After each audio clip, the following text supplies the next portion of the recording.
What's up, guys? It's Tom here with Team Golden Age. I'm joined today by my teammate and friend Steven, who's here to talk today with us a little meta analysis of what you need to look out for this, I guess, post Eternity Code format. There's a lot of online events right now, and hopefully within a month we'll be back to playing the physical card game in card shops.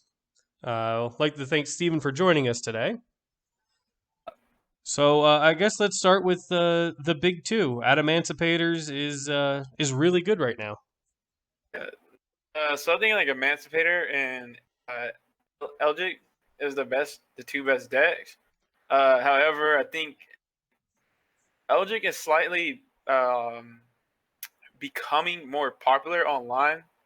Like right now, recently on Linkbug released their statistics after the LCS2 is played, which Emancipator won. I sent some stats, and you might bring it up on stream. Let me pull. The LCS2, which there's a luxury champion series 2. There was like 240 players that entered, and 25% of the field was Emancipator, which is actually kind of high, and about like 23% was Elgic. I don't even know how to pronounce their names, to be honest. Eldlick. But that was Eldic. In the top 32 of that's where like the statistics kind of like went crazy. That 18 emancipators in the top 32 is actually it's kind of a lot considering that for a format that was supposed to be kind of diverse, it didn't end up that. And that was like the beginning of a format on the release of the set previously before Eternity Code, and then now Eternity Code is out, and the newest form of Eldritch, it plays like Magician Souls. It plays Invoked, and it plays Needle Fiber in it.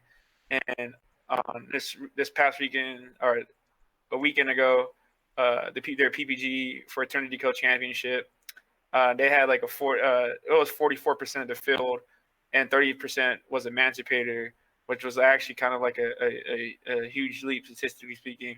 And then also on Dueling Book, it also suggested that Eldritch was starting to become more powerful. They had a 68% win rate overall on Dueling Book, and the next one to have higher, the next high win rate was Pure Eldritch, and the next was Emancipator with 61%. If you don't really know or follow statistics at all throughout this game's history on Dueling Book, anything above 58% is actually abnormally high. Generally speaking, most of the meta decks, even like to put like a context to it. So during Necross format, Necross never actually went above a 59% win rate versus any deck, and most people tend to think that deck's actually the best. But if you would ask Yu-Gi-Oh players now what was the best deck during that format, a lot of them will actually say Burning Abyss. So that's to just give you a gist of how our meta is and how it's going to impact y'all. So like going forward with in the format, every deck is probably going to be playing Needle Fiber in it, and there's going to be a reason why I'm actually going to go host the game so Tom can join. And the reason being, I can just kind of self-explain while I host the game and Tom joins, is there's a lot of Needle Fiber combos, like just 2-card combos, and that you can just engines you can splash with tuning and quick draw to where you make Needle Fiber, and as long as you have Despot 1 in your deck and Mecha Phantom Beast Ohar in your deck, then you make kind of I don't want to say an unfair board, but yeah, you kind of just do for free, and it allows you to pretty much play through hand traps inherently because the engine that you add to your to any deck you play, to be honest, doesn't allow you to actually play the other part of your engine, and which is kind of crazy. So if you're playing like Orcus, Water Murmurel, or Really, everything's playing Needle Fiber right now. It's like kind of crazy. Much like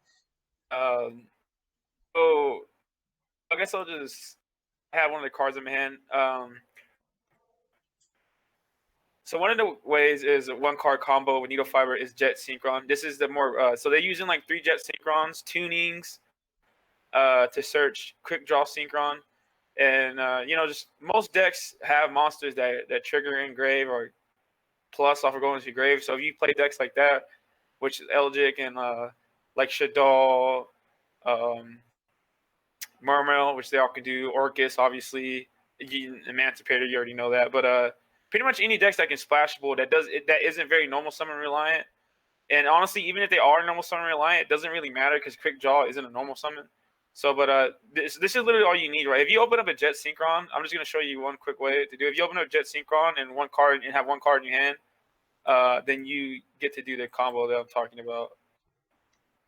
So you're gonna normal summon Jet Synchron and make Link Karibo, and then with Link Karibo, you're gonna discard, or you're gonna discard for Jet Synchron. Oops, and you're gonna special summon it. Then this, obviously, you just make Needle Fiber.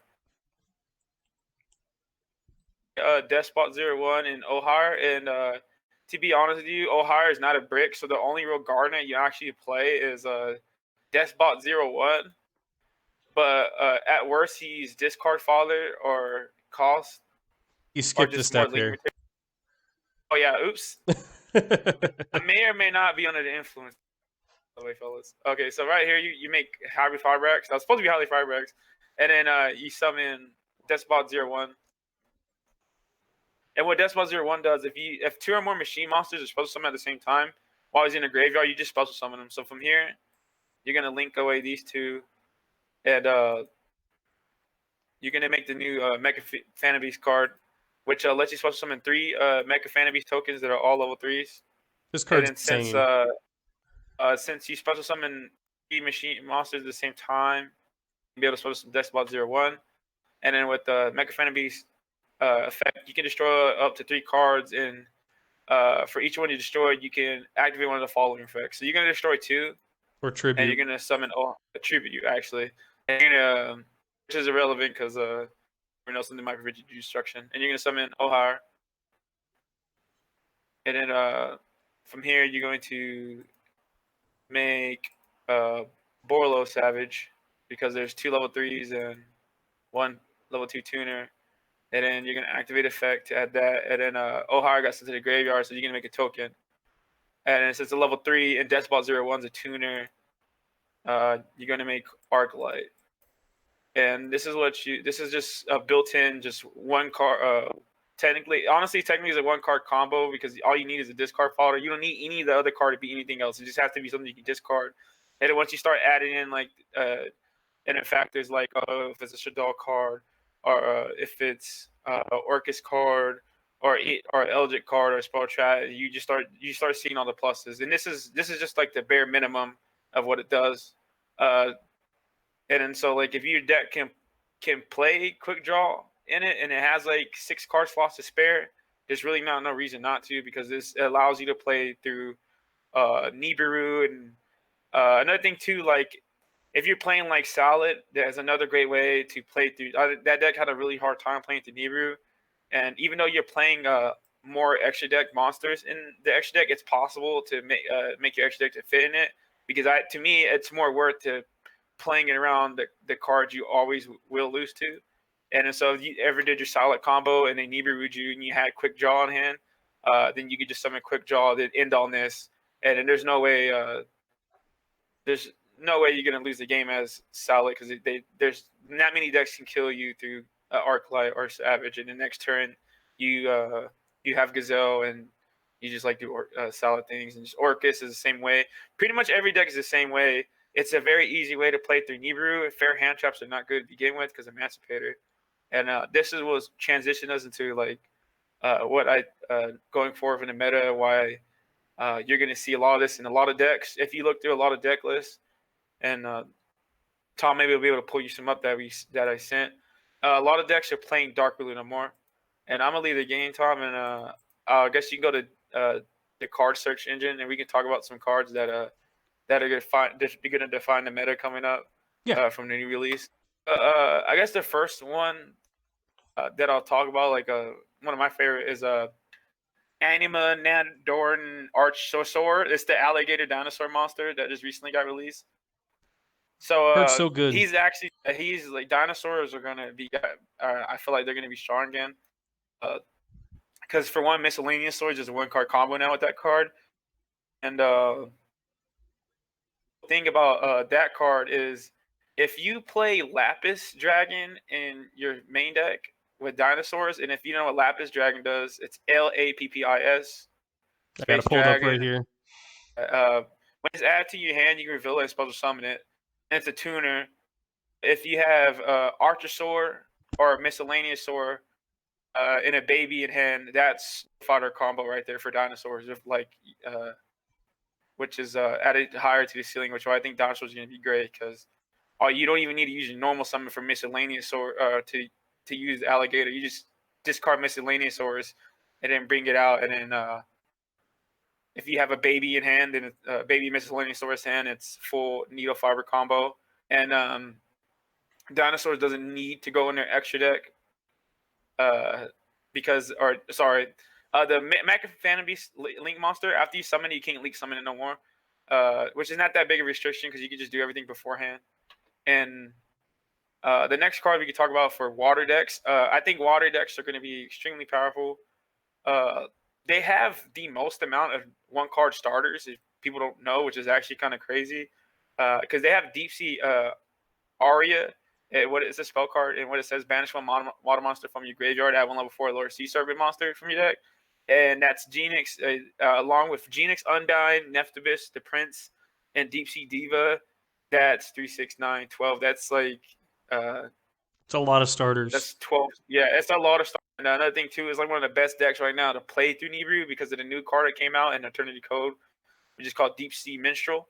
You can discard 1 water monster, look at your opponent's hand, and banish 1 card from their hand face up. And pretty much you just literally take the strongest hand trap away from them. And even if they have Dark Ruler, it doesn't really matter because Deep Sea Diva and Genix Undyne are both 1-card combos where you're getting 3 cards ripped from your hand at the minimum. And if you have some way to get Deep Sea Minstrel, which you usually can, you get rid of a 4th for at least 1 card for that turn to not interrupt you.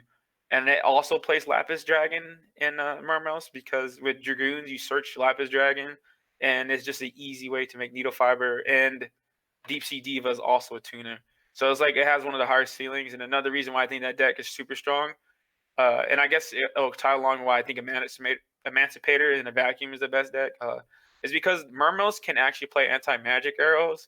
And if you don't know what anti-magic arrows, you need to know what that card does, especially if you're playing a trap deck. You're not gonna. It's gonna be a very very rough Yu-Gi-Oh season for rogue players, trap deck players. Anything that's not playing needle fiber is gonna be really hard because a lot of decks that are monster based are playing anti-magic arrows, and you don't have a way to really. You have no way to interact with the card. To be honest with you, you just don't. At the start of the battle phase, for the rest of the turn, after it resolves, spell trap cards and their effects cannot be activated, and cards and effects cannot be activated in response to this card's activation. So you can't solemn it. You just literally can't do nothing. You have to hope to flip a face-up floodgate. And a problem with replacing like real trap cards with floodgates is all of a sudden you may start losing to like Evenly Matched or Lightning Storm, which they play paired together with. They play like Evenly's or Lightning Storms and anti-arrows. So you're kind of just I don't even want to say flipping coins because Emancipator can kind of play through floodgates anyways, unless like it's skill drain. And another thing too, you can't just like be like, all right, well, I'll like play Nibiru, because if they're playing a Needle Fiber combo in their deck, and to be quite honest, Nibiru doesn't stop Emancipator most of the time. Yeah, I've seen So them plenty of times combo through multiple hand traps. that's why I think Water going forward is the strongest deck, or one of the stronger decks because it can play kind of like how Emancipator plays, where it's a very consistent deck and it's gonna do what it does. And the reason why I think to me, I feel like it's going to be one of the stronger picks to pick is it's one of the few decks that can play Dark Ruler no more and it still break Emancipated combo. Because if you don't know right now, a lot of the decks they main deck 3 Dark Ruler no more because it's negligible if they open it going first with Dark Ruler no more, because no Emancipator ever like just said like, oh man, open up Dark Ruler, I can't combo. It doesn't occur. Like they just need 2 cards to combo most of the majority of the time, and Dark Ruler doesn't hinder it. and for the most part, people playing Dark Ruler because Emancipator because their board was so strong. But now, like literally right after the Luxury Championship 2, people started playing Dragon Buster Destruction Sword to play around Dark Ruler. So right now, it's like honestly, Dark Ruler is just you probably shouldn't be playing in the deck right now because even like the most recent PPG, one of the players named Ruben's last name I can't pronounce. He won and he played Buster Blader, but also played Dark Ruler for people who are behind the curve. But the reason why I think Murmo is the strongest is because it's one of the few decks that can play 3 Dark Ruler and then play like heavy infantry to pop Buster Blader, to pop Destruction Sword, and things like that. But that's only if they don't make Dweller. If they make Dweller, then you're just not winning the game. There's no way to win that game ever. But that's why I think it's one of the stronger cards or stronger decks because if Emancipator doesn't open their best combo and end with Dweller and Buster Sword and their whole entire board, then Mermails can actually break their board very easily. And I actually think it's more consistent than Rock because there's no amount of cards that can break through it. But there's a couple of Go Second decks that like play Super Polys and stuff like that, and a bunch of Kaijus that like Invoke that actually do break Emancipator's board, whereas Water just doesn't let you play. And the next deck I think is very strong is Orcus, because to me it's the best Needle Fiber deck and it's the most consistent one. Because Girisu is a 1-card Needle Fiber, and all the Needle Fiber components are all machine. And if you open like Scrap Recycler, you end on Borlord. You end on Borlord, Arclight, either Galatea with Crescendo or Babel in a full grave full of Orcus monsters and Appaloosa with just Scrap Recycler resolving. And that's why I think that's strongly one of the better decks. And it's one of the few decks that doesn't have to play a high amount of engine cards because of how many starters and 1-card extenders they have. And it can comfortably play like 9 cards that are just kind of for anything. And it can play like one of the few cards that can play Dark Ruler and Gamma. And so that's the other deck that I think is just very strong. The other deck that I also think is super strong going into to the meta that I think overall, besides Emancipator, like if you're playing in a smaller bracket, not a big tournament, is the new Eldritch Synchro Invoked Magician Soul deck. And what it does is basically you play a bunch of cards that say draw cards and summon Needle Fiber card, and that's literally it. And the reason why it works so well is because no matter what card you discard, you're gonna plus off of it because all the Eldritch spell and traps replace themselves, and all the cards that are not Eldritch that you draw are usually just draw spells. They play like Spellbook of Knowledge or like Magician Souls, and if they're not drawing any of those other cards, then they're like drawing Alistar and Magical Meltdown. And it's just the deck has it's like a deck full of 39 good cards, and the 40th card is like if that card is like the Magician you have to play for Magician Soul, and it's just the most consistent deck too. And it lets you don't have to play a max amount of starter cards, kind of like Orcus in that sense. And you get to play like 9 and 12 cards that you just kind of just get to stop the meta. And it's kind of reflecting in its numbers on Dueling Book right now that it has almost a 70% win rate, which is incredibly stupid. And decks can't beat Eldritch by itself to begin with. When you pair it with like start putting Needle Fiber in, there's just no way. And I think it's going to be a very rough season. And I think that deck just tears through all the rogue decks too. Like it just really outgrinds them and it just does what they want to do but better. Honestly, feel like the 2 top decks beat rogue and all the fair decks like super very easily, especially with anti-magic arrows. Because even if you did stop all their Emancipator turn, if they hard drew Block Dragon, you just start crying because like there's not ways to really play through a Block Dragon. And there's so many good turn 2 plays if they survive. And there's so many there's so many card starters too with Emancipator where they have Cookie Mar Guardian or whatever, and it just makes it so hard for Rogue to play through that card because it's like a lot of the times they get that card for free with like an Emancipator effect. that there's like just too many reborn cards in Block Dragon. Just too it reoccurs too much, and I feel Yeah, like this might be one of the worst formats for anything but meta. But to kind of offset that, if you're, I think the best hand traps right now are D Shifter and Gamma. You can still play Ash, but here's the thing: Ash is not ending nobody's turn, like ever. It's never gonna impact the game enough where you're like, I ashed that person, I'm fine. That's never gonna happen ever in this game of Yu-Gi-Oh! Unless you're playing against a bad deck. It's only with card decks like that don't have a high amount of extenders, like Orcus. Um, Orcus is one of the few decks that can get ashed. I feel like, and unless they have their better extenders, like quick draw tuning, which is obviously that's 6 cards, but still. And then you start adding more components like orchestrated return or an Orcus monster. That's like the only way to extend past an Ash, which actually happens a lot now that I think about it. So even Orcus probably plays through an Ash, and I feel like most decks nowadays don't even need an Ash to beat fair decks, to be honest.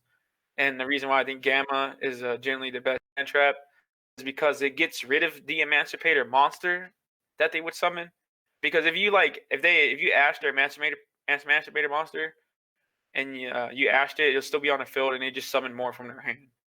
And whereas Gamma just gets rid of the monster, and they have to have a reborn card, which they play 4 of, but you're kind of just making them have it, and you're giving yourself a chance to end their turn. Whereas opposed to where if you just play a regular hand trap, you're never ending their turn. To whereas Gamma, at least you have a good amount of chances. And then D Shifter just straight up ends people's turns. But there's some Emancipator hands where you're still able to make at least one negate. Because Emancipators, they'll still be able to single summon and make Beetle Fiber through D Shifter, which it will happen a lot, but it'll do enough to where they'll end on a stupid, really dumb board. and then another thing you could play And Gamma to do is if you use it on your turn, Gamma's a tuner, and you could just make needle fiber from there. yeah, exactly. And it's like Thunder Dragons, which is also one of my secret sleeper picks for this format. I have been playing Eternity Code in secret and playing money matches, and I have played for money a bunch of amount of good players: Hani, Polly, um, Nishad. I'm trying to think of some other ones I can think of memory of that I've beaten with new Thunder Dragons, and one of the main reasons why because it has access to D Shifter and Gamma, and not Hmm. only that, when you're going first, it's one of the few decks that actually can that become better going first when it draws those cards. So if you have Solar with Shifter, your deck becomes better, and if you have Solar or like Aloof with Gamma in your hand, it's very easy to make Lambda, and you kind of just get to do Thunder Dragon things for free. And then one of the main engines that came out recently for Thunder Dragons that pushes over the top to make it a viable contender. There are 2 cards: is Nemesis, all the Arch Nemesis cards, and Artifact Daga. And that's another card too that people are playing in Emancipator decks to play around Dark Ruler is Artifact Dagda, but I think Emancipator, Dragon, Busted Destruction Sword is the best one. But with Thunder Dragons, Arch Nemesis, each Katos, basically what they do is by banishing 3 monsters with different types from your graveyard and are face up in the field, you can you special summon it and you declare what monster type on the field, destroy all monsters on that field with that type, and until the next turn, neither player can special summon monsters with that type. So it locks out Emancipators, it locks out Orcus, can lock out Thunder, it'll lock out Water because you just call Seas. It pretty much will lock out every deck. And then the other one is Arch Nemesis Protoss, and it does the same thing, and then locks out attributes. And then it has its own Rhoda, Nemesis Flag. You can target one of your banished Nemesis monsters, a set flag, and special summon special summon flag from your hand. And then if you do, shuffle that target into the deck, and then you can add one Nemesis monster from your deck to your hand. So it's an extender, and it allows you to add the other Arch Nemesis cards, in which Thunder Dragons is very easy to read the requirements of the Nemesis cards, and it makes it to where Thunder Dragons awkward hands where they didn't end anything on anything interesting it pretty much added another layer to where all right, you stun them, and then next turn you just banish Thunder Dragon Fusion, usually just ulti KO. And another thing too is when you don't have Titan plays or you don't have a way to get Titan anymore, as long as you have a one monster and an extender, you just make Predator Plant. You just make the Predator Plant Link, and so I feel like Predator Plant Link fixed a lot of Thunder Dragon's problems of not always being able to see Thunder Dragon Fusion with the way the news list works. And it's one of the best Artifact Dagda decks because if you make Artifact Dagda and have Titan on field, Titan triggering automatically triggers Dagda, and it sets Scythe, and the chain resolves backwards, and you get the pop. So like the Thunder Dragon ceiling is very high, and it actually plays the best defensive lineup out of all cards. And another thing too is now it can also play anti magic arrows as well. Obviously, you won't be able to Thunder Dragon Fusion, but it's kind of negligible once if you're able to pop a trap deck's whole entire board, or just put a bunch of big oppressive monsters on the field. I feel like, but yeah, that's like pretty much it. And if there's, we're gonna be doing like a series of where we're showing all the new decks we're talking about. So if you have any interest of seeing new Thunder Dragons, new dinosaurs, new water, and water actually has like new hand loops out that are very easy to do. If you want to see that, we have that. There's no way y'all want to see Emancipator. If I see anybody say they want Emancipator, you're getting banned. New Orcus is actually very weird and cool. There's multiple ways, like Trinity Code that Tom was telling me about, and I'll let Tom take it over because he knows more about the combo than I do. Oh, for what, Adamanticators? I know for the Orcus, the new Cruncher. There's actually this new Machina card, Metal Cruncher, that if you control no face-up cards, you can normal summon this without tributing, but its original attack becomes that's irrelevant. But the thing is, when this card is normal or special summon, you can reveal 3 Earth Machine monsters from your deck. Basically, so this combo, let me pull them up because I did not pull them up before. Find them really quick. So you got 3 new cards in there. 2 cards in the structure deck. Our new one is Machina Redeployment. So you discard 1 card and you get to add 2 with different names from your deck to your hand. That's pretty insane. Then so you typically search Megaform and Irradiator. So then you use Irradiator's effect to discard the Megaform and special summon it, and then you target Irradiator and you special summon Megaform from the graveyard, and you pop the Irradiator, but then you contribute Megaform to summon the Metal Cruncher, and the Metal Cruncher basically just searches your Scrap Recycler, so you end up with this big 2800 body, and you have that extra piece on the board so you can do like the full like scrap combo that a lot of times like I've been playing, and you sit there and you're like, I wish I had like the spell card that I can just set pop, and then I get into it the Appaloosa and the lib board. But it's something that I certainly would look out for in the coming format as well. Is the Machina cards in Orcus. Also makes where Orcus has now like 9 good starter cards, to where before it was like Scrap Recycler, Jurisu. But if you add like a Machina Metal Cruncher, it becomes even higher, because you always want to see a card that literally just starts your whole engine.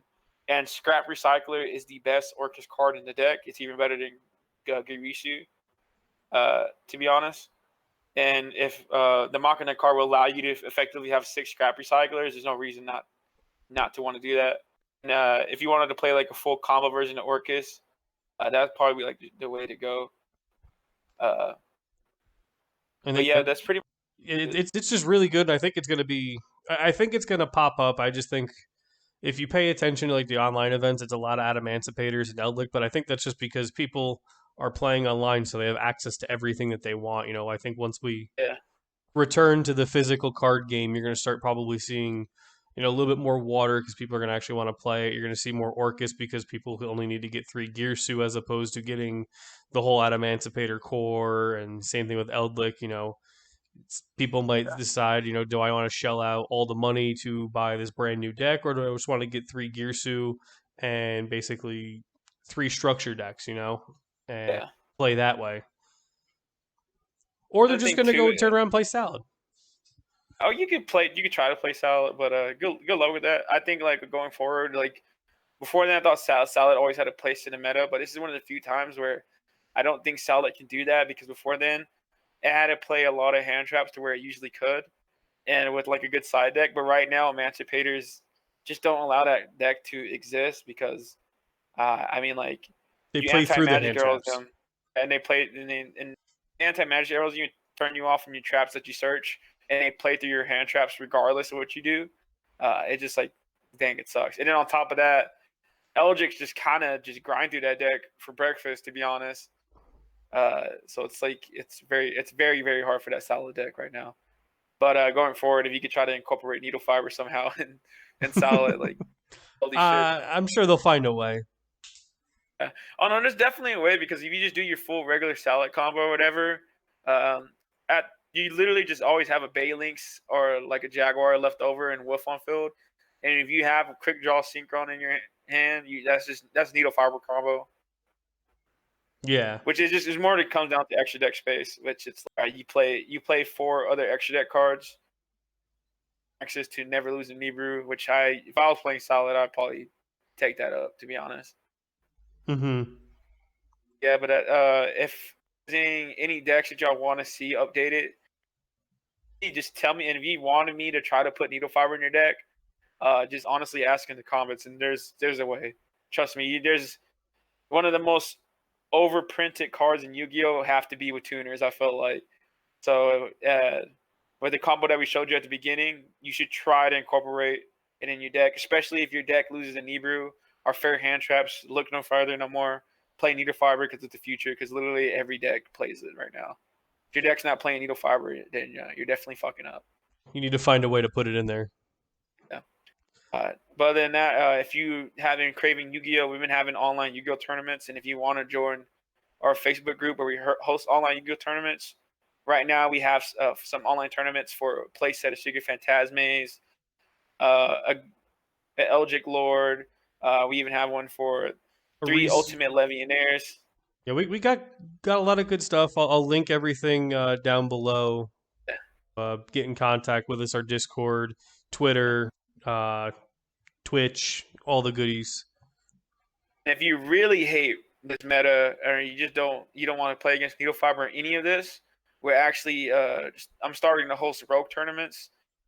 And if you want to know the ban list, you can just ask for it, and I can link it to y'all.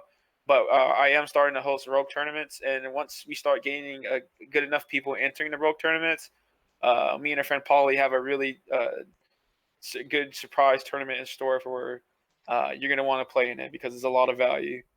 But yeah, that's pretty much gonna be it for me. I'm not sure what Tom wants to add. All right, yeah, thanks to Steven for this meta discussion. Remember to like and subscribe. And like I said below, I'll link everything for our Discord, our Twitter, and Twitch accounts so you can follow us. And if you want to play in any of the tournaments, feel free to message any of us. And we're just always looking for people to play with. Thank you for joining us. This has been Team Golden Age.